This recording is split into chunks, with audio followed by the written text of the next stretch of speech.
Minisitiri w'ubuzima wa Burkina Faso Claudine Ruge yatangaje ko mu gihugu habonetse umuntu wa mbere wanduye virusi ya corona.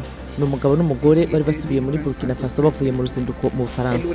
Abanyeshuri 69 bahejejwe i Wuhan mu Bushinwa n'icyorezo cya corona. Ababyeyi babo baratakambira abayobozi ba Uganda ngo babagarure iwabo. Cyakora abategetsi bavuga ko nta mugambi bafite wo kubikora. Imiryango n'inshuti z'abahitanywe n'impanuka y'indege ya Ethiopian Airlines 302 bibutse umwaka ushize iyo mpanuka ibaye.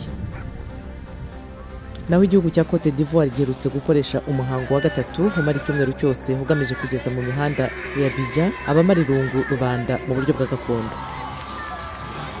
Muri Kenya ho Kavisa Mutua w'imyaka 31 y'amavuko yabaye umunyakenyakazi wa mbere uvuza ingoma abikora nk'umwuga, ibintu byari bimaze igihe kirekire bifatwa nka kirazira ku bagore.